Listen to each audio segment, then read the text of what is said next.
Okay, so today we're going to unbox and install a $17 bicycle basket that I got off Amazon. Here it is right here. And one of the things I want to point out is I wanted to make sure that the basket I got, the hooks that came with it, I wanted to make sure they were not part of the basket. I wanted them to be separate entities because my idea was to put this basket on my rear rack, and I wanted to have some flexibility as far as using the hooks or shortening or lengthening the hooks, that kind of thing. So that's why it was a big deal for me to get these two things right here separate from the basket itself. We got these zip ties, we got the hooks, we got the various screws and plastic sleeves and nuts. And here's a cargo net. So that was a very pleasant surprise right there. It's always nice to have a cargo net. So here's the folded basket itself. You see when you unfold it, you want to be pretty careful because it's spring-loaded. So you want to gradually let it unfold or else it'll just pop right out. So here it is. It's nice to see it didn't have any pointed edges or anything. I've looked at similar baskets that had less quality control, I think, so they were kind of pointy and sharp on some edges, but I didn't really notice that here. And here I do a quick estimate on how big the basket can be, the dimensions. So here I'm just measuring the width, height, and depth.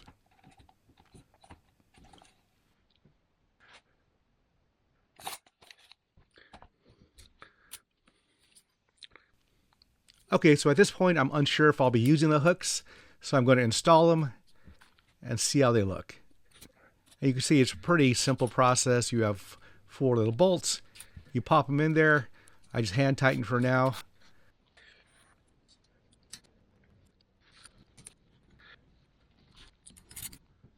That's how it looks when the 2 hooks are attached to the basket.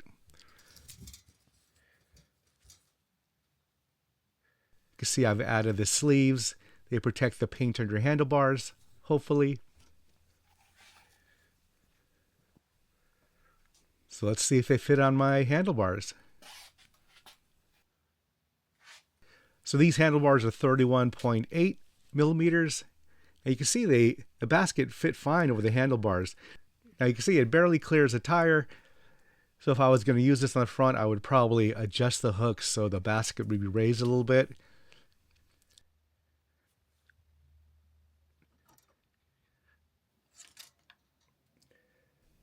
But here we go on the rear basket. So this is me just testing out the basket on the rear rack. I wanted to put it on the right side because on the left side I have a pannier, and I still wanted to use that if needed. Now after doing the initial test, I put my trusty Toe Peak saddlebag onto the rack itself just to make sure that I could still use it. That helped me determine that I would have to put the basket on the lower bar. And also, if you will use one of these, you want to make sure that there's enough clearance between your foot and the basket itself. So that was something I was going to look out for also. So here I determined that I didn't really need the hooks. And I took the basket off, and one of the first things I did was I cut up an old inner tube and just put it on the rack itself. And I like this because it protects the rack, protects the protects the rear rack, protects the basket, and it really minimizes noise and rattling. So here's the basket itself attached. I ended up going with 2 hose clamps.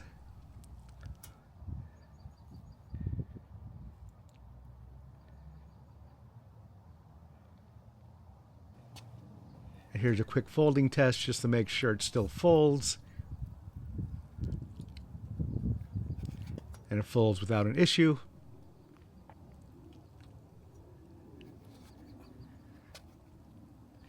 So let's look at it just from various angles to make sure it looks okay.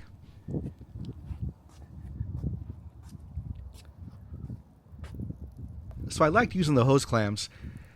And once I figured out they'd work, I put some heat shrink tube on them just to make sure they look a little nicer and a little safer.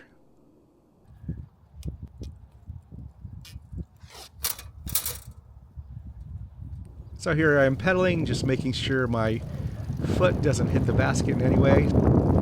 So luckily that worked out fine. I didn't hit the basket once with my foot. And also wrapping the rear rack with the inner tube really worked out well. I didn't really notice any rattling or anything while I did my test run.